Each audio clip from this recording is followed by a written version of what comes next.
The shriek tore through the afternoon's peace, a sharp, hysterical sound laden with venom that made the warm air suddenly feel icy. There was no warning, no prior words, just the explosion of violence under the shade of the purple jacaranda trees. Let him go right now, you savage!" Imogen shrieked, her face contorted by a rage that stripped her of all her supposed elegance. Her perfectly manicured hand closed like an iron claw around Chloe's forearm. Her nails dug into the skin, seeking to harm, seeking blood. Chloe, in her immaculate blue uniform and still wearing yellow rubber gloves, stumbled back, but her feet planted firmly on the earth with a resolve born of pure survival instinct. Not her own, but the boys'. Chloe did not let go of the wheelchair. Her gloved fingers gripped the black metal armrest with such force that her knuckles turned white beneath the latex. Her body functioned as a human shield. A fragile wall of flesh and bone interposed between the stepmother's fury and Liam's terrified silence. "Madam, please, you're hurting him," Chloe pleaded, her voice cracking with fear, yet not retreating a millimeter. Her large, dark eyes were filled with tears, not from the physical pain of Imogen's grip, but from the anguish of seeing Liam shrink in his chair. Liam, the boss's son, a 14-year-old boy who seemed much smaller due to the atrophy of his legs and the weight of an old sadness, said nothing. He was pale, his skin almost translucent under the golden afternoon light. His hands trembled on his motionless knees. His eyes darted from one woman to the other, a ping-pong ball in a deadly match. He wanted to scream. He wanted to defend the only person who smiled at him in that cold mansion. But fear had sewn his mouth shut. Imogen yanked again, this time with more violence, shaking the housekeeper's entire body. "Don't you dare tell me what to do with my family, you filthy, starving wretch!" Imogen spat, leaning forward, invading Chloe's personal space with her expensive perfume that now reeked of danger. "I saw you. I saw what you were doing. You're a thief and an abuser. Isn't that right?" Chloe cried, shaking her head frantically, feeling her arm burn where Imogen gripped her. "I was just adjusting his blanket. He was cold." "Lies!" Imogen let out a dry, cruel laugh. "It's not cold in this weather. You were touching him. You were putting your dirty hands where they don't belong, looking for something to steal from the poor invalid who can't defend himself." The word invalid hit Liam harder than any slap. The boy lowered his head, staring at the paving stones, wishing to disappear, wishing the earth would swallow him whole. Chloe saw that gesture. She saw how the boy's soul broke a little more, and that gave her unexpected strength. With a sudden movement, Chloe broke free from Imogen's grasp. It was a reflexive, defensive act, but the lady of the house took it as a declaration of war. Chloe took a step back, breathing heavily, hands raised in a sign of peace, showing her yellow rubber palms. "Don't touch me, Madame Imogen. You can yell at me all you want. You can fire me if you wish, but I will not let you get near Liam when he's in this state, not while I breathe." The silence that followed that sentence was more terrifying than the screams. Imogen stood still, straightening her back. She ran a hand through her brown hair, repositioning a loose strand in her perfect coiffure. Her expression changed from red fury to a calculating coldness. A small, almost imperceptible smile curved her lips. It was the smile of the predator who knows the prey has fallen into the trap. "Oh," Imogen whispered with a soft voice that made the skin crawl. "You're challenging me, Chloe. You, a simple cleaner we picked up off the street." Chloe swallowed. She knew she had made a fatal error. In the world of the wealthy, the poor had no right to dignity, much less to defense. But she glanced at Liam, who watched her with a mixture of terror and adoration, and knew she could not regret it. "I'm just protecting the boy," Chloe said, lowering her voice. "We'll see who needs protection now," Imogen hissed. At that instant, the sound of heavy footsteps on the gravel of the main drive broke the atmosphere. They were footsteps of authority, footsteps of expensive leather and firm soles, footsteps that Chloe knew by heart and that usually meant security, but which today sounded like a sentence. Alex had arrived. Imogen turned her head towards the sound. In a fraction of a second, her face underwent a gruesome metamorphosis. The fury vanished. The arrogance evaporated. Her eyes instantly filled with artificial tears. Her shoulders slumped into a posture of absolute fragility. She brought a hand to her chest, faking a cardiac palpitation from the shock. The stage was set, and Chloe, in her yellow gloves and work uniform, stood in the center of the stage playing the villain without knowing it. The judge and the sentence. Alex stopped 5 meters from the scene. His tall, athletic figure cast a long shadow over the garden. He came with his suit jacket slung over his shoulder, white shirt sleeves rolled up, and his tie loosened. He had the tired face of a man who had spent 10 hours negotiating multi-million-dollar mergers, dealing with financial sharks, only wishing to reach his haven of peace. But what he found was not peace. His dark eyes scanned the situation with laser precision. He saw his wife Imogen trembling and sobbing silently. He saw his son Liam huddled in his wheelchair as if expecting a blow. And he saw Chloe, the housekeeper, agitated, sweating, her chest rising and falling violently, standing in a position that, from his angle, seemed threatening. "What on earth is going on here?" Alex asked. He didn't shout. He didn't need to. His tone of voice, deep and resonant, vibrated in the air, with the authority of someone who tolerated no argument. Imogen didn't wait. She launched herself towards him, running those few meters with theatrical desperation, and threw herself into his arms, burying her face in his white shirt. "Alex, thank God you're here," Imogen cried, making sure her tears moistened the fabric of his chest. "I was so scared, my love. So scared." Alex instinctively put an arm around his wife, but his eyes never left Chloe. His gaze was a mixture of confusion and growing disappointment that hurt more than hatred. "Scared? Scared of what? Imogen, explain yourself." Imogen pulled back slightly, just enough to look him in the eyes, with her pupils shining from the feigned crying. She pointed a trembling finger at Chloe, as if pointing at her caused her physical pain. "Of her, Alex! Of that woman!" Imogen sobbed, taking a breath for dramatic effect. "I went out to the garden because I heard a strange noise, and I found her. I found her on top of Liam!" Chloe's world stopped. She felt the blood drain from her feet. She wanted to speak. She wanted to scream that it was a lie, but her voice caught in her throat. "On top of Liam?" Alex repeated, frowning, unable to process the image. He looked at his son. Liam still had his head down, unable to meet his father's gaze. Alex interpreted that silence as shame, as trauma. "Chloe, what does this mean?" She was twisting his arm. "Alex!" Imogen interrupted, raising her voice, drowning out any attempt at defense from the housekeeper. "She was forcing him to tell her where we keep the safe, and when I tried to stop her, she attacked me." "Look!" Imogen extended her own arm, where ironically the very force she had exerted when pulling Chloe had left a faint red mark on her sensitive skin. "She attacked me, Alex! That savage attacked me in my own home!" Alex gently released his wife and took 2 steps towards Chloe. The distance between the boss and the housekeeper had never seemed as abysmal as at that moment. Chloe, who had always admired him for being a fair man, saw justice cloud in his eyes, replaced by a blind instinct to protect his own. "Sir," Chloe began, her voice a thread, clasping her gloved hands in a gesture of supplication. "Mr. Alex, I swear on my life, on my mother's memory, that's not true." "Silence!" Alex's voice was a lash. Chloe clamped her mouth shut, flinching. Alex looked at Liam. He needed his son to speak. He needed him to deny that madness. Chloe had looked after Liam for 2 years. She was the one who made him laugh, who cooked him what he liked. It made no sense, but doubt is a fast-acting poison. And Imogen had injected it straight into the vein. "Liam," Alex said in a softer but strained voice. "Son, look at me." Liam slowly raised his gaze. His eyes were full of panic. Behind Alex, Imogen stared at him, a hand discreetly touching the pocket of her dress. Liam knew that gesture. He knew what it meant. If he spoke, if he defended Chloe, the consequences when his father went to work would be terrible. The special vitamins, as Imogen called them, would return. The darkness would return. "Liam, did Chloe hurt you?" Alex asked, desperate for an answer. The boy trembled, looked at Chloe, asking for forgiveness with his eyes. Then he looked at his father and, with infinite pain, simply shook his head very slightly, an ambiguous gesture that Alex, in his agitated state, failed to interpret. "He's in shock, Alex." "Don't pressure him," Imogen cried, regaining control. "Look how he's trembling. That woman has terrified him. And look at this." Imogen plunged her hand into Chloe's pocket. It was a quick sleight of hand movement. Chloe, paralyzed by Alex's authority, didn't react in time. Imogen pulled her hand out triumphantly. In her fingers, she held something golden. The gold watch. The watch that had belonged to Liam's biological mother, the most sacred relic in the house. "She had it in her apron!" Imogen shrieked, displaying the incriminating evidence. "She was stealing your late wife's watch, Alex." She took advantage of Liam's inability to walk to take it from him, and then abused him to keep him from talking. Alex looked at the watch shining in the sun. He felt a deep nausea.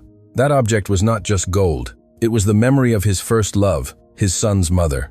Seeing it in Imogen's hands, supposedly taken from Chloe's uniform, broke something inside him. The little doubt he had left evaporated, replaced by a cold, absolute disgust. He walked towards Chloe. There was no longer explosive anger in him, but a glacial contempt that was 1,000 times worse. He stopped centimeters from her. Chloe could smell his aftershave mixed with the day's sweat. She could see the veins throbbing in his neck.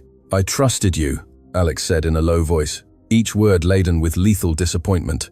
"I opened my home to you. I let you care for the most sacred thing I have. And you're a monster." "Sir, I didn't." "She put it there." Chloe cried openly now, thick tears rolling down her cheeks, falling onto her uniform. "It's a trap." "Enough." Alex raised his hand as if to stop the flow of lies. "I don't want to hear another word from your filthy mouth. Take off those gloves." Chloe blinked, confused by the order. "Sir, take off your gloves," Alex yelled, losing his composure for the first time. "You don't deserve to touch anything in this house. Get out. Leave right now. Before I forget, I'm a gentleman, and drag you out myself." Alex extended his hand and, with a sharp movement, grabbed the fingers of Chloe's right glove and pulled. The latex stretched and snapped as it released, leaving Chloe's bare, humble, working hand exposed to the air. It was a gesture of supreme humiliation. He stripped her of her work tool, of her dignity. "You have 2 minutes to disappear from my sight," Alex said, throwing the glove to the ground as if it were contaminated rubbish. "If I see you when I go into the house, I'll call the police and make sure you rot in jail for theft and assault on a minor." Imogen, behind him, hugged Liam possessively, smiling into the boy's hair while looking at Chloe with absolute triumph. She had won. The housekeeper was finished. Chloe looked at her bare hand, looked at the glove on the ground, looked at Alex, a good man blinded by a viper, and then looked at Liam. The boy had his eyes closed, crying silently. Something changed inside Chloe. The fear of prison, the fear of unemployment, the fear of the magnate's power, all of that was still there. But it was overcome by something greater. A flare of indignation, a moral certainty. She wouldn't leave. Not like this. Not leaving the boy at the mercy of that woman. If she was going to fall, she would fall fighting. If she was going to go to jail, she would go screaming the truth. Chloe looked up, wiped her tears with the back of her bare hand, straightened her back, and for the first time looked at Alex not as a boss, but as a blind man who needed his eyes forcefully opened. "Call the police, Mr. Alex," Chloe said. Her voice no longer trembled. It was hard, like riverstone. "Call them. Let them come. But I'm not moving from here until you see what your wife has hidden in her right hand behind her back." The garden fell into a deathly silence. Alex stopped dead in his tracks. Imogen stopped smiling. The corrosive doubt. Chloe's challenge hung in the warm afternoon air, heavy and toxic. "Look what your wife has hidden in her right hand." The phrase was not a scream. It was a sentence. And before sentences, the guilty usually tremble, even if only internally. Alex, who a second before was ready to drag the housekeeper off his property, paused. His breathing was agitated. The loosened knot of his tie felt like a phantom noose around his neck.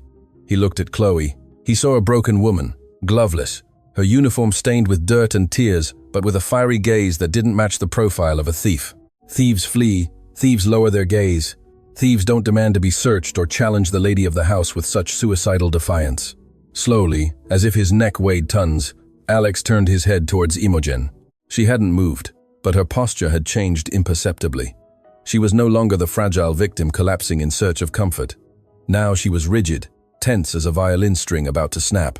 Her right hand was indeed hidden behind the folds of her gray designer skirt, pressed against her lower back out of sight. "What is this nonsense?" Imogen burst out with a nervous laugh that sounded too sharp, too brittle. "Alex, please, are you going to fall for this mad woman's game? She's trying to buy time. She's trying to distract you from the fact that she had your mother's watch in her pocket." Imogen took a step towards him, trying to close the distance, trying to use her physical closeness, her perfume, her touch to cloud her husband's judgment. She raised her left hand, the free one, to caress his cheek. "My love, look at Liam," she whispered, pointing to the boy with a theatrical gesture of pain. "The poor little thing is terrified by this woman's screams. Get her out of here. Call security. Don't give her the satisfaction of continuing this circus. Do it for your son." Alex looked at Liam. The boy remained motionless in his wheelchair, but something in his father's gaze made Liam react. The boy didn't look at Chloe with fear. No. His large dark eyes were fixed on Alex, and in them there was no terror towards the cleaner, but a mute, desperate play. Liam was trying to tell him something with his gaze, something his mouth, sealed by months of psychological manipulation, dared not utter. Alex felt a chill. He was a businessman, an expert at reading people across negotiation tables. He knew how to detect when someone lied about a contract. How was it possible he couldn't read what was happening in his own garden? But the doubt, that tiny seed Chloe had planted, began to take violent root. He remembered the last few weeks. He remembered how Liam was always asleep when he got home from work. He remembered the times Imogen told him, "Don't bother him, darling. He had a tough day today, and I gave him his vitamins so he could rest." He remembered his son's pallor, his apathy, his lack of appetite that doctors attributed to depression due to his condition. What if it wasn't depression? Alex took a step back, pulling away from Imogen's caress. Her hand hung in the air, rejected. "Show me your hand," Alex said. His voice sounded hoarse, unrecognizable. Imogen's face pallid under the perfect makeup. Her eyes flashed with a mixture of panic and contained fury. "What?" she asked, feigning not to have understood. "Show me your right hand, Imogen, the one you have hidden behind your back." "This is unheard of," she exploded, changing tactics from seduction to offended indignation. She retreated 2 steps, putting distance between them. "Are you searching me, your wife? Are you going to put the word of an ignorant, cleaner, a thief we just caught, above my dignity? Alex, you're humiliating me. The only one humiliating herself is you. If you don't show me what you have there." Chloe intervened. Her voice was firm, though her legs trembled. She knew her life was on the line. If Imogen managed to throw away what she held, if she managed to hide it among the bushes, Chloe would go to jail and Liam would be condemned. She couldn't allow it. "Let it go, madame. Let the gentleman see how you care for the boy." "Shut up, you insolent wretch," Imogen shrieked, turning towards Chloe with a violence that made Alex blink. That wasn't the sweet woman he had married. That was a cornered beast. "Imogen!" Alex's voice rose in volume, thundering in the garden. "Enough! I'm not going to repeat it. Show me your hand, now." The silence fell again, heavy as a slab. The birds seemed to have fled the garden. Only she saw that the victim role no longer worked. Her calculating mind worked at 1,000 miles an hour. She needed a way out. She needed to dispose of the evidence. "Fine," Imogen said in a glacial voice, lifting her chin with arrogance. "If you distrust me so much, if you prefer to believe the staff, then I'm leaving. I won't stay here to be insulted. I'm going to my room, and I'll pack my bags." Clearly, this marriage was a mistake if there's no trust. Imogen turned sharply, attempting to walk towards the house, keeping her right hand hidden against her side, protected by the angle of her own hip. It was a clever move. It was a chess play, designed to make Alex feel guilty, and at the same time, give her the opportunity to flush the object down the first toilet she found. But Chloe was not a chess piece. Chloe was a mother in spirit, and mothers don't let the wolf escape. "Don't let her go," Chloe cried, breaking protocol, breaking rules, breaking everything. "If she goes into the house, she'll throw it away." "Sir, stop her." Alex didn't think. He acted. The paternal instinct, that which had been dormant under layers of work and stress, suddenly awakened by the urgency in the housekeeper's voice. "Imogen, stop," he ordered. Imogen didn't stop. She quickened her pace, her heels clattering on the stone path with urgency. Alex ran. It was 3 long, powerful strides. He reached his wife just before she reached the arch of flowers that separated the garden from the terrace. He grabbed her left arm, forcing her to turn around. "I told you to stop! Let me go! You're hurting me!" Imogen cried, struggling, writhing like a trapped snake. "Show me your hand!" Alex roared. The scene was grotesque. The elegant magnate, struggling with his wife in the middle of a dream garden. The facade of the perfect family crumbled to pieces, brick by brick, scream by scream. And in the middle of it all, the truth struggled to emerge. The truth in the palm of a hand. The struggle lasted only a few seconds, but it felt like hours. Imogen fought with surprising strength, a strength born of pure desperation. She kicked, trying to stomp on Alex, trying to bite him if necessary. There was no elegance left, only wild panic. "No, you have no right," she shrieked, her face flushed, the veins in her neck prominent. Alex, horrified by his wife's resistance, felt his heart turn to ice. If she had nothing to hide, she would have opened her hand minutes ago. If she were innocent, she would have slapped him and shown him an empty palm. But she fought. She fought as if her life depended on it. And that confirmed Alex's worst fears. Chloe was right. With a mixture of disgust and determination, Alex trapped Imogen's right wrist. She closed her fist with all her might, her knuckles white, her nails digging into her own flesh. "Open it," he cried, using his superior strength to immobilize her. "You brute, I hate you," Imogen spat. Alex squeezed. He didn't want to hurt her, but he needed to know. He squeezed the tendons in her wrist, a pressure point that forced her fingers to yield. "For God's sake, open it!" Imogen's fingers began to tremble. Her physical resistance reached its limit. With a groan of frustration and rage, her hand gave way. Her fingers opened spasmodically. Time seemed to slow. From Imogen's sweaty palm fell two objects. They didn't fall quickly. They seemed to float in the dense afternoon air before hitting the paving stones of the path. Clack, cling. The sound was minuscule, but in the sudden silence of the garden, it sounded like a cannon shot. Everyone looked at the ground. There, shining in the golden sun, was a small, empty syringe, its needle still wet with a transparent drop, and next to it, a small amber glass vial, without a commercial label, filled with a cloudy liquid. Alex dropped Imogen, as if she burned him. He took a step back, looking at the objects on the ground with wide eyes. His mind tried to process what he saw, trying to find a logical, benign explanation. "It's insulin," he thought absurdly. "It's migraine medicine."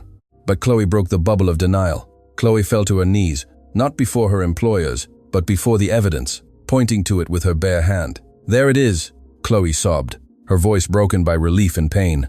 "There's the ruin of little Liam." Alex looked up at Chloe, stunned. "What is that?" he asked, his voice barely a whisper. "It's sedatives, sir." "Horse sedatives, or something worse," Chloe said, still looking at the vial. "I know because I found one like it in the rubbish last week. I heard her. I heard her talking on the phone, saying the dose was enough to keep him calm and quiet until you returned from your trip." Alex felt the world spin. He looked at Imogen. She stood, massaging her wrist, breathing heavily. Her mask had completely fallen. There was no longer fear on her face, only a defensive coldness, the look of someone who has been discovered and decides it's no longer worth pretending. "Explain it," Alex said. He didn't shout. His tone was one of deadly calm. The calm before the hurricane. Imogen adjusted her dress, lifted her chin. If she was going to fall, she would fall with haughtiness. "You're overreacting, Alex," she said in a tone of voice that tried to regain normalcy, as if they were arguing about the dinner menu. "It's natural medicine. Homeopathy. Liam is a very nervous child, very difficult. He gets hysterical when you're not here. I just give him something to calm him, so he doesn't suffer. I do it for him. For him." Alex looked at the syringe on the ground. The needle gleamed with lethal menace. "You inject homeopathy into my son?" "It's faster that way," she replied, shrugging. He spits out the pills. "Don't look at me like that. You're not here all day. You don't have to put up with his whining, his depressive silence. It's exhausting, Alex. I do all this to keep this house peaceful for you." "Liar." The scream didn't come from Chloe. It came from the wheelchair. Alex and Imogen turned sharply. Liam, the boy who barely whispered, had propelled himself forward. His hands gripped the wheels of his chair with new strength. His face was bathed in tears, but his expression was one of pure, adolescent, painful rage. "Liam," Alex whispered. "Liar," Liam repeated, his voice breaking. "It's not medicine. It makes me feel dizzy. It makes me forget things. It makes me unable to move." The boy began to pull at the sleeve of his beige t-shirt. With clumsy, desperate movements, he pulled the fabric up to his shoulder. "Look, Dad," Liam cried, extending his thin arm towards Alex. "Look what she does to me." Alex walked towards his son like a sleepwalker. He knelt beside the chair, his eyes fixed on Liam's arm. What he saw broke his soul into 1,000 irreparable pieces. The boy's pale arm was a map of pain. There were old bruises, greenish and yellowish. There were marks of small, cruel pinches on the inside of his arm, where the skin is most sensitive. And there were red dots, puncture marks. 1, 2, 3, 5, recent punctures. Alex touched his son's arm with trembling fingers. The skin was cold. Liam flinched at the contact but didn't pull away. He let his father touch him, seeking protection. "She told me if I told you, you'd leave forever," Liam whispered, looking his father in the eyes. "She told me you wanted a beautiful wife, not a disabled son who causes problems. She told me if I behaved badly, you'd send me to a boarding school where no one would visit me." Alex closed his eyes. A solitary tear, hot and heavy, escaped from his tightly closed eyelids. The pain in his chest was physical, an emotional infarction. He had been blind. He had been so busy building an empire, buying this mansion, buying those dresses for Imogen, believing he was providing for his family, that he had let the wolf into the den. He had left his son defenseless against a monster disguised as an angel. He opened his eyes. There were no longer tears, only a terrible darkness in his gaze. He stood up slowly, turning his back on Liam and Chloe, and faced Imogen. Imogen recoiled. For the first time, she felt real fear. Not fear of being discovered, but physical fear. Alex was a peaceful man, but the look he had now was that of a man capable of killing with his bare hands. "Alex, wait, let me explain. The boy invents things. You know what his imagination is like." Imogen stammered, backing away until she hit a column of flowers. "No." Alex's voice was dry, sharp. "Don't speak. Don't ever utter my son's name with your mouth again." Alex stooped and picked up the gold watch that Imogen had earlier found in Chloe's pocket. He cleaned it with his shirt, removing his wife's fingerprints. Then he walked towards Chloe. The housekeeper was still on her knees, exhausted by adrenaline. Alex extended a hand. Not to give an order, not to point. He extended his hand to help her up. "Get up, Chloe," he said in a soft voice, the first time he had used that tone with her in years. "Please, get up." Chloe took the magnate's hand, her rough, working hand, against his soft, well-kept one. He pulled her gently, bringing her to her feet. "Forgive me," Alex said, looking her in the eyes, ignoring Imogen, who watched the scene stunned. "Forgive me for having been so blind. Forgive me for having humiliated you when you were the only one protecting my blood." Then Alex turned towards Imogen. His posture straightened. He seemed to grow 10 centimeters. "It's over, Imogen." "What?" She blinked in disbelief. "Alex, you can't be serious." "Over a misunderstanding, over the lies of a sick child and a cleaner." "I'm your wife. You were my wife," he corrected, advancing towards her step by step, forcing her to retreat towards the garden exit. "Now you are a stranger, and I want you out of my house right now." "You can't kick me out," she cried, regaining her hysteria. "I have rights. I have lawyers. This is my house too. This house belongs to my son," Alex said with a blood-chilling coldness. "And you are the danger that lives in it. You have 5 minutes. You're not going to pack bags. You're not going to take the jewelry I bought you. You're not going to take the car. You're going to leave with what you're wearing, and you're going to thank God I don't break your neck myself." "Imogen, out." Alex's shout was so powerful that the jacaranda flowers seemed to tremble. Imogen looked around. She looked at Liam, who watched her with a mixture of fear and hope. She looked at Chloe, who stood next to the boy, a hand on Liam's shoulder, resuming her place as protector. And she looked at Alex, who was an impenetrable stone wall. She knew she had lost. The game was over. With a cry of frustration, Imogen turned sharply and ran. She ran towards the house, not to pack, but to flee the judging gaze of that man. But Alex wasn't finished. "Chloe," he called. "Yes, sir." "Call the police," Alex said, still watching his fleeing wife's back. "And call my lawyer. I want her charged with child abuse and possession of illegal substances. I'm going to make sure she never gets near another child in her life." Chloe nodded, tears of justice in her eyes. "Yes, sir. Right away." Alex knelt again beside Liam. He hugged his son. It was a clumsy, desperate hug, full of guilt and love. Liam clung to his father's neck and burst into tears. But this time they were tears of liberation. The monster was gone. But the story didn't end there. The damage was done, and the wounds of the soul take longer to heal than bruises on the skin. Alex looked at Chloe over his son's shoulder.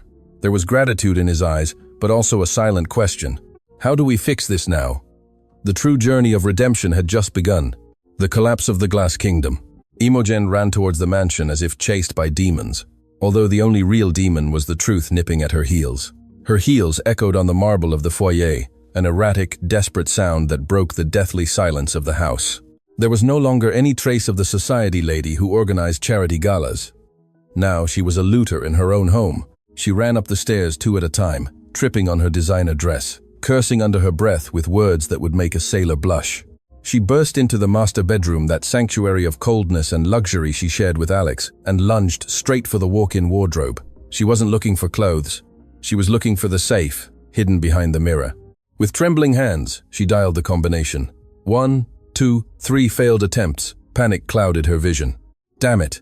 Open, you piece of rubbish!" she screamed, hitting the digital panel with a clenched fist. Finally, the green light blinked, and the steel door yielded with a click. Imogen pounced inside. She ignored the documents, the property deeds, the contracts. Her claws went straight for the velvet jewelry cases and the wads of emergency cash Alex kept. She stuffed her pockets, her neckline, shoved diamond necklaces into her handbag without stopping to close them, clutching the jewels as if they were life rafts in a shipwreck. "Is that all you care about?" Alex's voice froze her. He stood in the doorway, arms crossed, filling the frame with an ominous presence. He wasn't agitated. He wasn't shouting. He looked at her with the scientific curiosity of someone observing a cockroach writhing before being crushed. Imogen spun around, hugging the bag against her chest with a pearl necklace grotesquely dangling from her mouth. "It's my money," she hissed, spitting the pearls to the floor. "You owe it to me for the years of youth I wasted in this boring house, looking after that troublesome son of yours." "I've earned it." Alex slowly entered the room. Every step he took made Imogen retreat until she hit the wall. He looked at the mess, the open drawers, the thrown clothes, the naked, ugly greed strewn across the floor. "I gave you everything," Alex said with a calm that was more terrifying than any scream. "I gave you my name, my house, my trust. And in return, you tortured my son, you drugged him, you hit him. It was necessary," she shrieked, her eyes wide. "You weren't here. You didn't have to see how he looked at me. That boy hated me. He looked at me as if I were an intruder. I needed him to shut up, to stop being a burden." "The only burden here was always you," Alex replied. At that moment, the sound of sirens flooded the entrance to the house. Blue and red lights began to dance on the bedroom walls, filtering through the curtains, painting the scene with a police urgency. Imogen ran to the window. She saw 2 patrol cars parking abruptly on the gravel. She saw the officers getting out with their weapons in hand, alerted by the seriousness of Chloe's call. "No."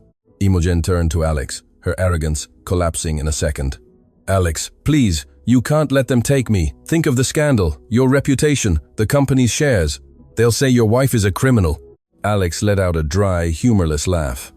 "My reputation means nothing to me, Imogen. I'd rather be the laughingstock of the city than spend another second protecting you." The heavy footsteps of the police came up the stairs. Imogen tried to run to the bathroom to lock herself in, but Alex blocked her way. He didn't touch her. He simply stood in front of her, and his look of contempt was an insurmountable wall. "Hands up! Police!" An officer shouted, entering the room, pointing at Imogen. She dropped her bag. The jewels fell to the floor with a ridiculous clatter. Gold chains, rings, wads of cash, all scattered at her feet. A carpet of useless vanity. "It's a mistake!" Imogen cried as the officer roughly turned her against the wall to handcuff her. "I'm the lady of the house. That cleaner set me up. Alex, tell them something." "Alex." Alex looked at the officer. "Take her away. She has illegal drugs in her possession, and there is physical evidence of severe child abuse on my son. My lawyer will deliver the evidence to the police station in an hour." "Damn you!" Imogen shrieked as they dragged her out of the room. She writhed. She lost her shoes. Her perfect hairstyle unraveled. She was no longer the queen of the mansion. She was just a pathetic criminal, yelling insults as she was taken from her palace of lies. "You'll regret this. Without me, you're nothing. That disabled child will ruin your life." Her screams faded down the hallway, down the stairs, until the slam of the patrol car door put an end to the noise. Alex was left alone in the bedroom. The silence returned, but now it was different. The house felt enormous, empty, and cold. He looked at the matrimonial bed where he had slept with that woman, believing he loved her. He felt nauseous. He ripped the sheets off with a violent tug and threw them to the floor. He couldn't bear to see anything she had touched. He walked to the window and looked out at the garden. Below, the evening was beginning to fall, dyeing the sky in violet and orange hues. There, next to the jacaranda trees, 2 figures remained motionless. Chloe was kneeling beside the wheelchair, buttoning Liam's shirt, tidying his clothes with infinite tenderness. Liam wasn't crying. He had his head resting on the housekeeper's shoulder, seeking peace. Alex leaned his forehead against the cold glass. He had all the money in the world, but at that moment, he realized he was the poorest man on earth. The woman he paid to clean his floors was the only one who had acted as a mother. And he, the great businessman, the visionary, had been nothing more than a blind absentee. He lowered his head and wept. Not the restrained weeping from before, but an ugly, raw cry that shook his shoulders. He cried for the lost time. He cried for his son's pain. He cried because he knew that kicking Imogen out was the easy part. The difficult part started now. He had to repair what was broken, and no check could pay for that. He wiped his face with his shirt sleeve, took a deep breath, and turned around. He had to go down. He had to face his son. He had to stop being Mr. Alex and start being Dad. And he was terrified because he didn't know if Liam would let him get close. The lesson in humility. When Alex returned to the garden, the sun had almost completely set. The automatic path lights had come on, casting long shadows over the lawn. The air had cooled, bringing with it the humid scent of the tropical night. Chloe and Liam hadn't moved. They looked like a living statue of Pietà, the humble woman protecting the broken child. Hearing Alex's footsteps on the gravel, Liam visibly tensed. His hand sought Chloe's and squeezed it tightly. That gesture, that instinctive rejection of his father, and the search for refuge in the housekeeper, pierced Alex's heart like a spear. Alex stopped at a safe distance. He didn't want to intrude. He still felt like an intruder in his own family. "She's gone," Alex said, his voice hoarse. "The police took her. She'll never come back, Liam. I promise you." Liam didn't respond. He looked at his own hands, turning an imaginary ring. Chloe looked up. Her eyes were swollen, but her expression was one of steely calm. There was no longer fear in her, nor just a mission. There was a new dignity, earned on the battlefield. "The boy is exhausted, sir," Chloe said softly. "He's shivering from cold and hunger. He needs a warm bath and something light to eat." Strong emotions upset his stomach. Alex nodded quickly, anxious to be useful, to do anything, whatever it took. "Yes, of course. Let's go inside." I'll take him." Alex approached the wheelchair with the intention of pushing it towards the access ramp. But when his hands touched the rubber handles, Liam let out a choked whimper and recoiled, covering his head with his arms. "No," the boy whispered, terrified. Alex withdrew his hands as if the chair were burning. "Son, it's me. It's Dad. I just want to take you to your room." "You don't know how," Liam murmured, his voice breaking. "You'll hit me on the door frames. You always go too fast." The confession was a brutal blow. Alex remembered the few times he had pushed the chair, always in a hurry, always on the phone, bumping the wheels against furniture, treating his son like a suitcase to be transported from point A to point B. He stood paralyzed, hands in the air, feeling useless, clumsy, giant, and dangerous. Chloe stood up gently. She didn't ask permission, she simply took control. Not out of arrogance, but out of necessity. "Let me, sir," she said softly. "Liam has a routine. If we change it now, he'll get more nervous." Chloe took the handles. Her touch was different. Before moving the chair, she leaned down to Liam's ear. "Liam, my love, let's go inside. I'll make that hot chocolate you like." "Yes? And we'll put on some soft music. No one's going to hurt you. Your dad will come with us. He'll open the doors for us. Okay?" Liam nodded slowly, relaxing his shoulders. "Okay, Chloe." Alex watched the scene with a mixture of admiration and deep shame. Chloe handled the chair with a dexterity that seemed like a dance. She dodged imperfections in the path, softened turns. Alex went ahead to open the front door, holding it open like a doorman, watching his son and the woman who had saved him pass. They entered the kitchen. It was an enormous space of stainless steel and white marble, cold as an operating theater. But Chloe transformed it. In a matter of seconds, she put water on to boil, took a blanket from a hidden cupboard, and covered Liam's legs.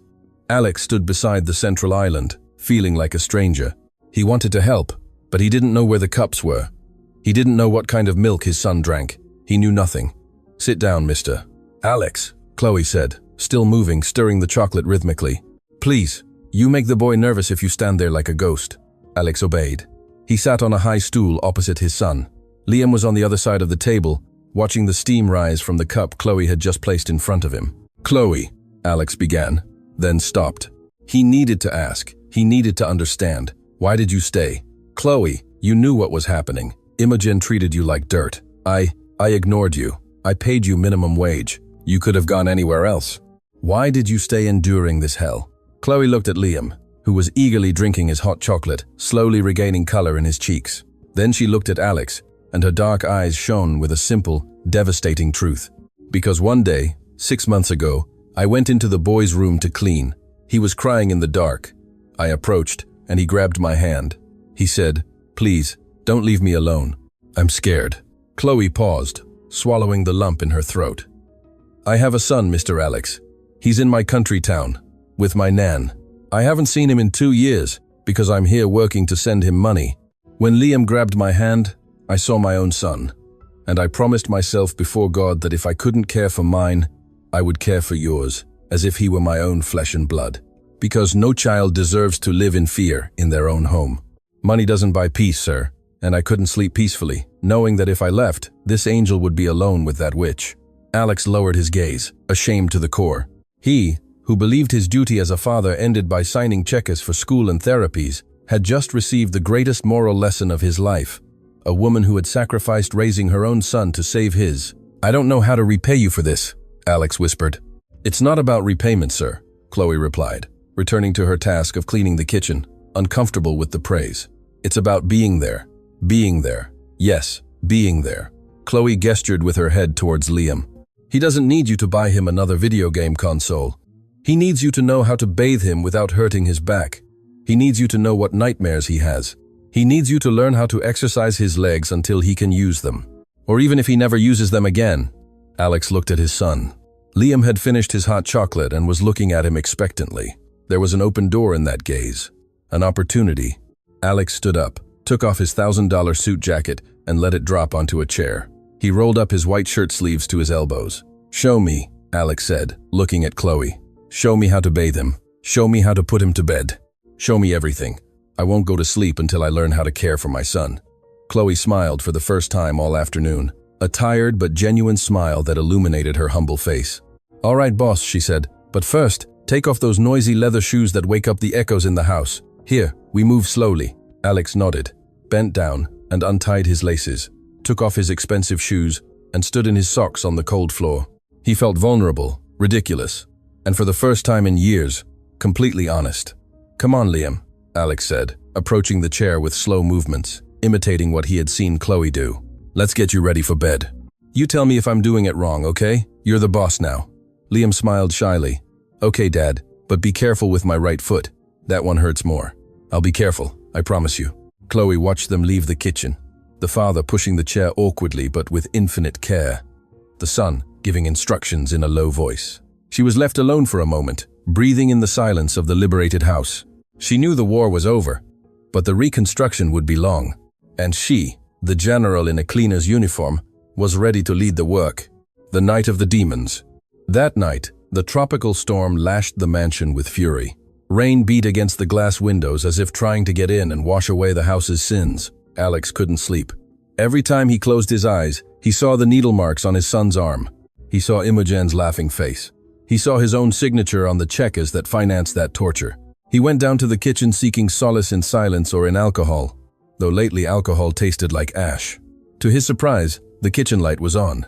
Chloe was sitting at the marble table. She wasn't working. She was simply sitting with a steaming cup of tea in her hands, looking out at the dark garden through the wet glass. She had her hair loose, and that old dressing gown that Alex was starting to recognize as her uniform of humanity. Alex stopped at the entrance. He felt like an intruder. This woman had given more to his family in a month than he had in his entire life. Can't you sleep? Alex asked softly. Chloe started slightly, but she didn't get up or adopt the rigid posture of a servant. She turned and offered him a tired smile. The rain, she said. It reminds me of my hometown. When it rained like this, the tin roof of my house sounded like an orchestra. It kept me awake, but I liked it. Alex entered and sat opposite her. He didn't pour himself anything. He just wanted to be close to her calm. I'm sorry about today, Alex said, looking at his hands clasped on the table. In the gym, I was stupid. I almost broke him again. Are you scared, Alex? Chloe replied, using his name again naturally. Fear makes us do stupid things. You look at Liam and you see your own failure, and you want to fix it quickly to stop feeling bad. But the wounds of the soul don't heal in a hurry. Alex looked up. His dark eyes were full of abysmal sadness. How do you do it, Chloe? He asked, his voice breaking. How do you have so much patience? How do you have so much love to give a child who isn't yours? While I, who am his father, barely know how to talk to him without messing up. Chloe sighed and took a sip of tea. She put the cup down and looked at Alex with a depth that disarmed him. Because I also carry guilt, sir, a guilt that eats me alive every day. Alex frowned, confused. You? What could you be guilty of? You're a saint. I'm no saint. Chloe shook her head, and a shadow of pain crossed her face. I told you I have a son, right? His name is Max. He's 8 years old. The last time I saw him, he was crying, clinging to my nan's skirt because I was getting on the bus to come here. Chloe paused, struggling with the lump in her throat. I came here to give him a better life. to send him money for his books, for his shoes. But every time I hug Liam, every time I heal Liam's wounds, I feel like I'm stealing that hug from my own son. I feel like I'm taking care of the boss's son, while mine grows up without a mother. A solitary tear rolled down her cheek. So no, Alex, I'm not perfect. I take care of Liam with desperation, because it's the only way to forgive myself for having left Max. When I save Liam, I feel like I'm saving my son from a distance. The silence that followed was dense, laden with painful intimacy. Alex was stunned. He had always seen Chloe as the savior, the strong one, the one who needed nothing. He had never stopped to think about the personal cost of her sacrifice. She had left her son to save his. Alex felt something break inside his chest, but this time it wasn't something bad. It was the final wall separating their worlds. He stretched his hand across the table, hesitated for a second, and then gently covered Chloe's hand with his own. Her skin was warm. "Bring him," Alex said. Chloe looked up, confused, without withdrawing her hand.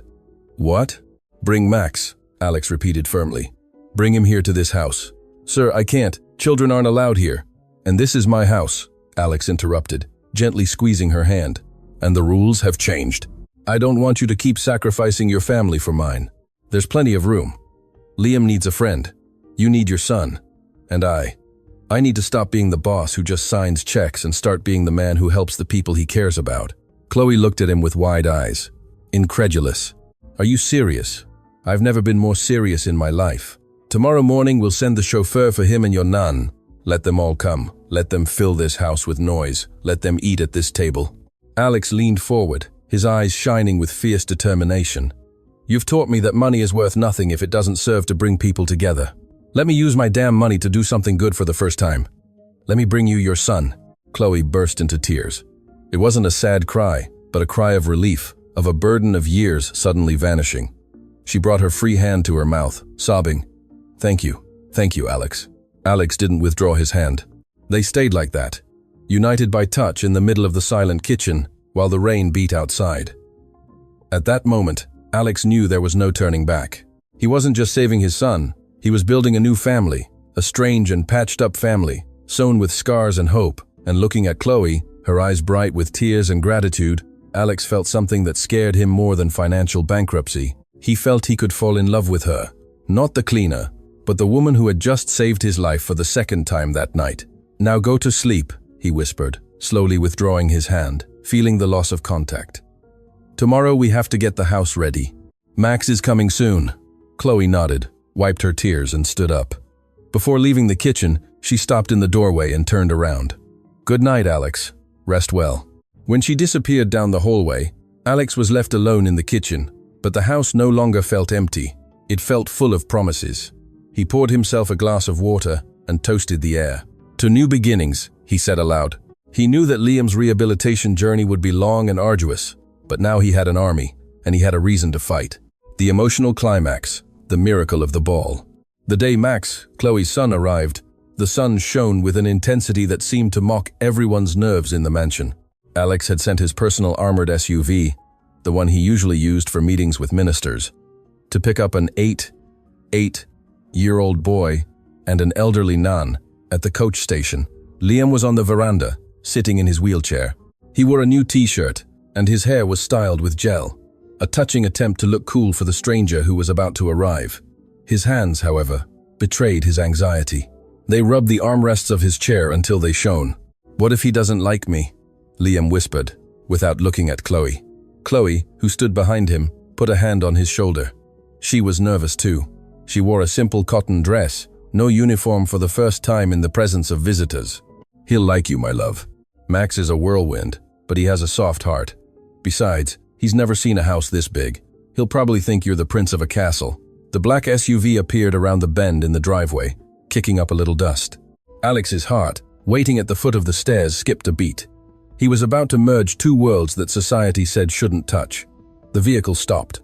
The chauffeur opened the back door, and out sprang a small ball of energy. Max had sun-kissed country skin, scraped knees, and dark eyes that gleamed with insatiable curiosity. Behind him, Nan got out, a small woman with a shawl and silent dignity, carrying a wicker basket that surely contained food. Max stood still for a moment, looking at the immensity of the facade, the columns, the giant windows. Then he looked down and saw Liam. There was no judgment in the poor boy's eyes, no pity, only immediate recognition. "Hey," Max shouted, running towards the ramp without waiting for anyone. "Mom says you have video games. Is that true, or is it a trick to get me to come?" Liam blinked, surprised by the frankness. The tension broke like a soap bubble. "It's true.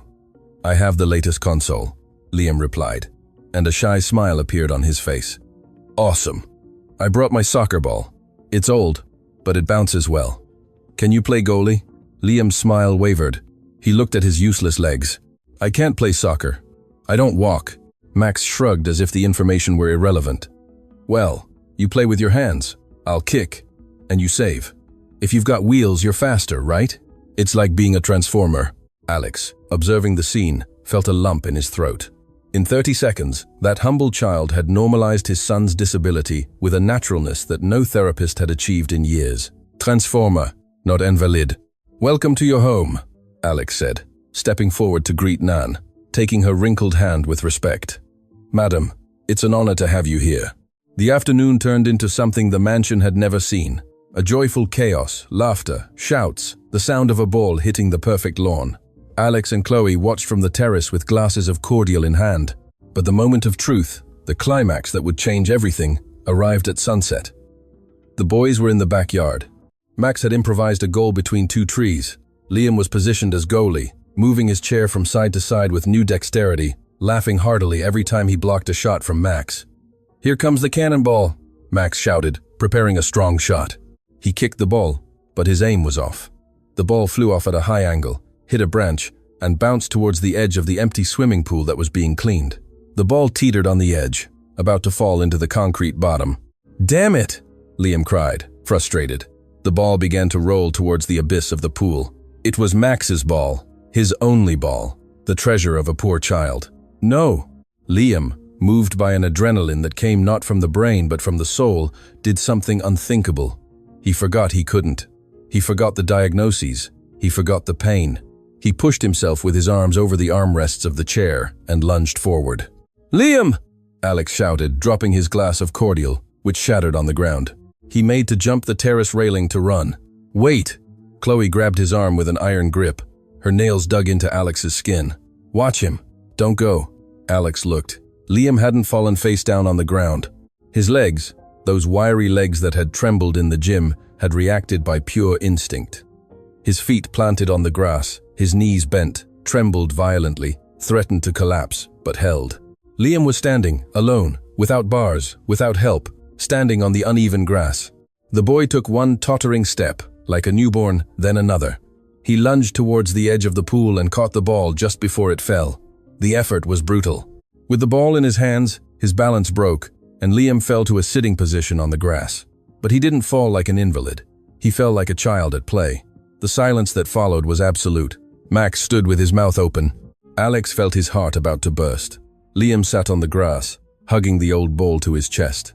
He looked at his legs. Then, he looked towards the terrace, where his father and Chloe were frozen. "I caught it!" Liam cried. His voice was not of pain. It was of triumph, of a wild and pure triumph. Alex could not contain himself any longer. He jumped the low railing and ran across the garden. He ran as he had never run for a business deal. He reached his son and threw himself to the ground, not caring about the grass stains on his linen trousers. "You caught it! You caught it, champ!" Alex hugged Liam, kissing his head, his dirty face, his hands. He wept openly, the tears of a redeemed man. "You walked, Liam! I saw you! You took 2 steps! It was 3, Dad!" Liam corrected, laughing and crying at the same time. "It was 3! Chloe arrived seconds later with Max and Nan. She knelt beside them. She said nothing, just placed her hand on Liam's knees and squeezed, confirming the miracle. Her eyes met Alex's over the boy's head. In that gaze, there was an electric exchange. They were no longer boss and housekeeper. They were 2 parents celebrating life. The social barrier had definitively pulverized under the weight of those 3 steps. "This is just the beginning," Chloe whispered, her voice broken with emotion. "Now, hold on tight, Alex, because this boy is going to want to run." Alex looked at his son, dirty, sweaty, and happy, surrounded by his new improvised family. He felt a peace that money had never given him. "Let him run," Alex said. "Let him fly. I'll be here to catch him if he falls." The transformation, The dinner of truth. That night, at sunset, the mansion was quiet. The post-race celebration had ended, a pizza and video game party that left the living room a happy mess. Alex went out to the garden, the same garden where everything had begun. The jacaranda trees were still there, vibrant, purple, silent witnesses to tragedy and resurrection. But the air no longer felt heavy. Chloe was sitting on a stone bench reading a book. She had started taking night classes to finish her high school education, something Alex encouraged with unrestrained pride. He approached and sat beside her. She closed the book and smiled at him, a smile that reached her eyes, free of shadows. "What are you thinking about?" she asked. Alex looked towards the house. Through the illuminated kitchen window, Nan could be seen teaching Liam and Max to knead dough. Liam was standing, leaning against the table, laughing as Max covered his face with flour. "I'm thinking I almost lost everything," Alex said. "If you hadn't spoken up that day, if you hadn't had the courage to confront me, I would still be a rich and miserable man, married to a lie, with a sedated son, in a dark room."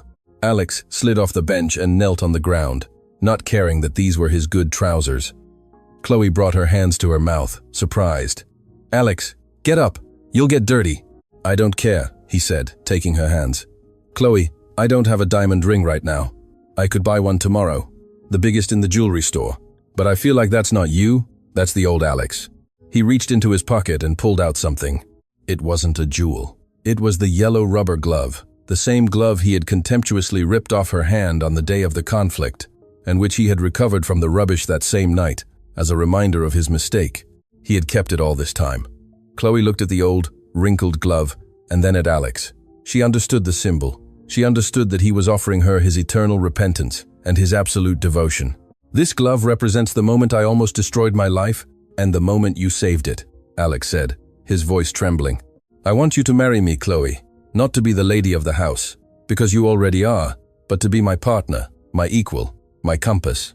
I want my children, because Max is my son now too, to see that true love doesn't look at social classes, or pasts, or bank accounts." The silence in the kitchen was thick, sweet. The boys looked at each other with wide eyes. Nan smiled slightly, continuing to eat her damper, as if she had known this would happen for centuries. Chloe looked up. Her dark eyes were full of tears. She searched Alex's face for any trace of mockery, of a power play. She found nothing but naked, vulnerable honesty. "Alex," she whispered, "I'm a countrywoman. I don't know how to use small forks. I don't know how to talk politics. Your friends will laugh at you." "Let them laugh," Alex said, taking another step closer, invading her personal space with delicacy. "Let them laugh until they choke. I'll be the happiest man in the world eating home-baked damper in the kitchen with you, while they're miserable eating caviar with people who don't love them." Alex raised a hand and caressed her cheek, wiping away a stray tear. "Will you stay?" he asked. "Not for the money, not for Liam, but for us." Chloe closed her eyes for a moment, feeling the warmth of his hand. She felt the weight of years of loneliness and struggle vanish. She opened her eyes and smiled. "I will," she replied firmly. "But with one condition." Alex smiled, remembering the first time she set conditions for him. "Which one?" "That you learn to make the damper yourself. Because if I'm going to be the lady of the house, I don't intend to cook every day." Alex's laughter echoed in the kitchen, joining the laughter of the children and Nan. "Deal." Alex leaned in and kissed Chloe on the forehead. It was a chaste kiss, a sealed promise, a beginning. There was no violin music, just the sound of the rain outside and the warmth of a true family inside. Liam looked at Max and nudged him. "I told you my dad was weird," Liam whispered, smiling. "Adults are weird," Max concluded, taking another piece of damper. "But they cook well."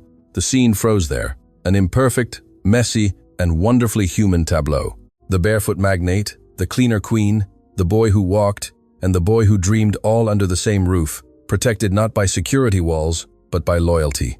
Alex's redemption was complete, not because he had regained his fortune, but because he had learned that the only wealth that cannot be stolen is that which sits at your table on a Tuesday night. The judgment, time, and true wealth. Scene 1. The last goodbye to the past. Courts. 3 months after the night of the storm. The air in the courtroom was stale, charged with that static electricity that only justice produces when it is about to fall like a gavel. There was no marble to admire here, no luxuries, just grey walls and serious faces. Alex was sitting in the front row. Beside him, Chloe, not as his employee, but as his partner. Although they hadn't yet formally labeled what they had, she wore a simple, cream-colored pantsuit, and her hands, those hands that had scrubbed floors, now intertwined her fingers with the hands of the city's most powerful businessman. She was nervous, her palms sweating, but Alex squeezed her hand every time she trembled, transmitting a silent strength. In the defendant's box, Imogen appeared a shadow of her former self. Without her stylists, without her jewels, and without her arrogance, she was a small, embittered woman. The orange prison jumpsuit was too big for her, a visual irony of how her own greed had been too big for her. The judge, an elderly man with a hawk-like gaze, struck the gavel. The dry sound resonated like a gunshot, ending the murmurs. "Imogen Montemayor," the judge said in a monotone voice, "you are found guilty of the charges of aggravated child abuse, administration of controlled substances to a minor, and domestic fraud." Imogen raised her head. She sought Alex's gaze. She wasn't looking for forgiveness. She was looking for validation. She wanted to see pain in him. She wanted to see that he missed her, that his life had fallen apart without her, but what she found destroyed her more than the sentence. Alex looked at her with absolute calm. There was no hatred, no rage. There was something worse, indifference. He looked at her as one looks at a stranger encountered in traffic years ago. She no longer had power over him. "You are sentenced to 15 years in effective prison with no possibility of parole for the first 10, the judge dictated. Imogen screamed. It was a sharp, ugly sound.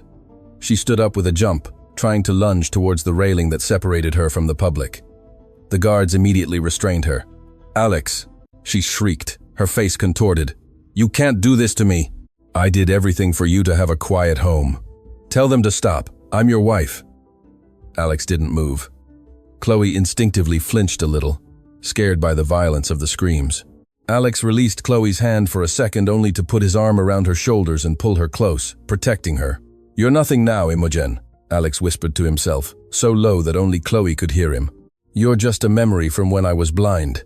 They dragged Imogen away, kicking and cursing, promising vengeance she could never deliver. When the double doors closed behind her, the silence that remained in the room was one of purifying peace. Alex turned to Chloe, took her face in his hands. "It's over," he said. "The monster no longer exists. Now life begins." Chloe nodded, her eyes moist. "Let's go home, Alex. The boys get out of school in an hour, and I promised we'd make cornbread." They left the courthouse, walking slowly under the midday sun, leaving behind the legal darkness to return to domestic light. Scene 2. The Race of Life. 1 year later, the private school sports oval was full of cheering parents, phone cameras recording, and children running in brightly colored shirts. It was school sports day. A year ago, Alex would have sent his assistant to record the event to watch later or never. Today he was in the stands in the front row with a t-shirt that read, "Team Liam," hand-painted with crooked puff paint. Beside him, Nan was clandestinely handing out homemade sausage rolls to other high society mothers who happily accepted them, having forgotten their strict diets at the taste of home cooking. Chloe stood, shouting tactical instructions as if she were a professional coach. "Max, don't get too far ahead. Wait for him," she yelled. On the running track, the 100-meter race was about to begin. Max was in lane 3, agile, fast, a natural gazelle. In lane 4 was Liam. Liam wasn't in a wheelchair. He wore light, carbon fiber orthopedic braces on his calves, almost invisible under his sports shorts. He had gained weight, muscle, and color. He was no longer the transparent boy of a year ago. He had scars on his soul, yes, but he also had fire in his eyes. "On your marks!" the referee shouted. Alex held his breath. He felt Chloe's hand seek his and squeeze it until it cut off circulation. "Get set, go!" The shot rang out. The children sprang forward. Max started first, fast as the wind, but at 10 meters he did something no Olympic athlete would do. He slowed down, looked back.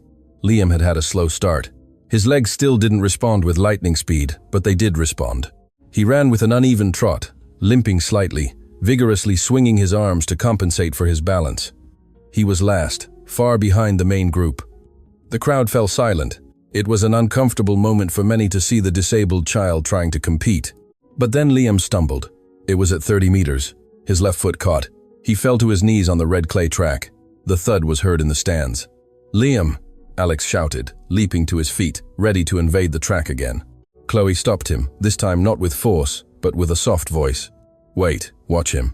On the track, Liam didn't cry. He gritted his teeth.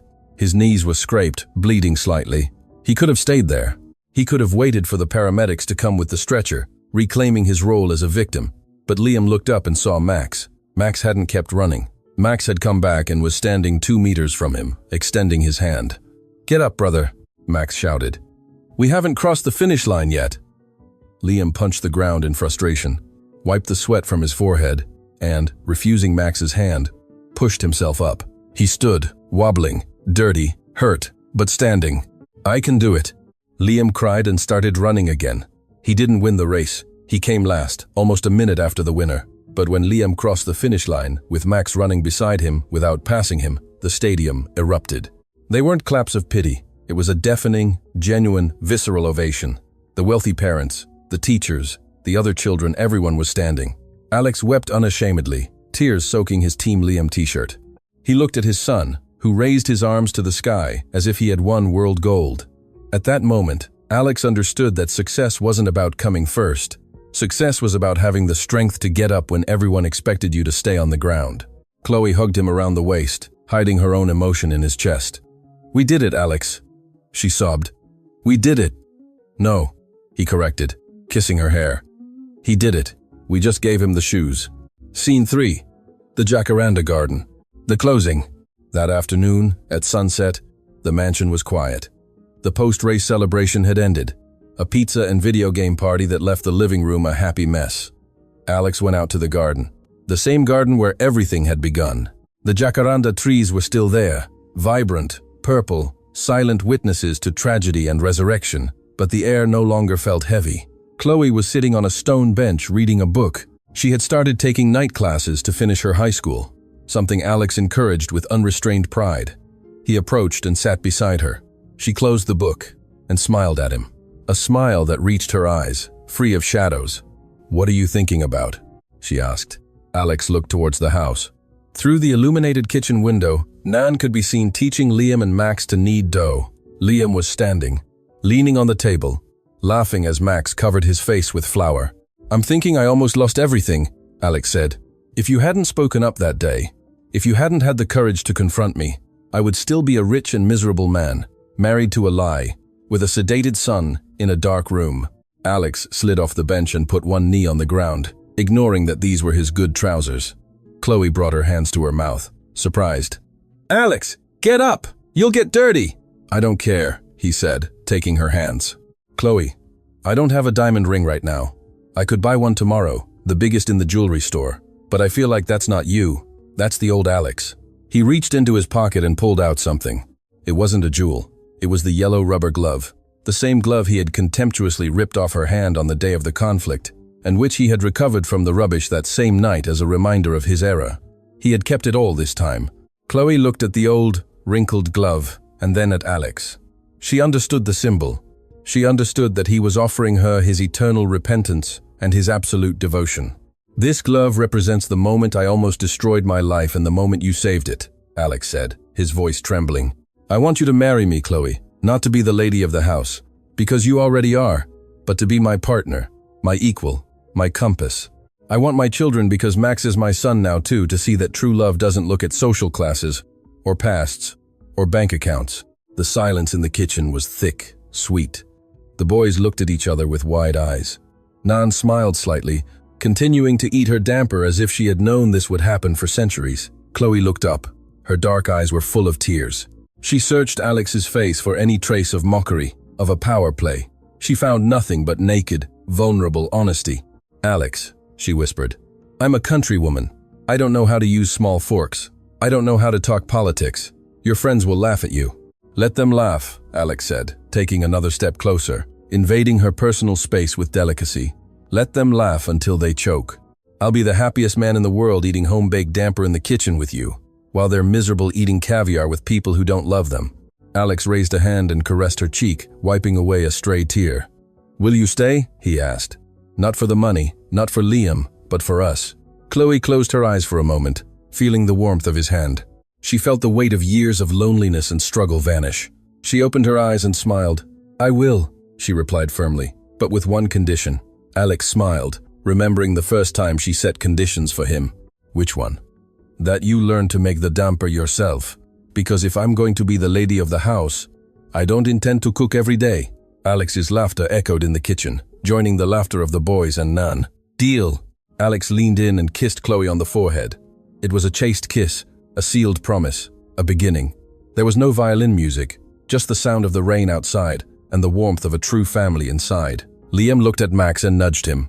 I told you my dad was weird, Liam whispered, smiling. Adults are weird, Max concluded, taking another piece of damper, but they cook well.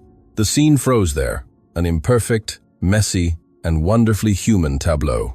The barefoot magnate, the cleaner queen, the boy who walked, and the boy who dreamed all under the same roof, protected not by security walls, but by loyalty. Alex's redemption was complete, not because he had regained his fortune, but because he had learned that the only wealth that cannot be stolen is the one that sits at your table on a Tuesday night.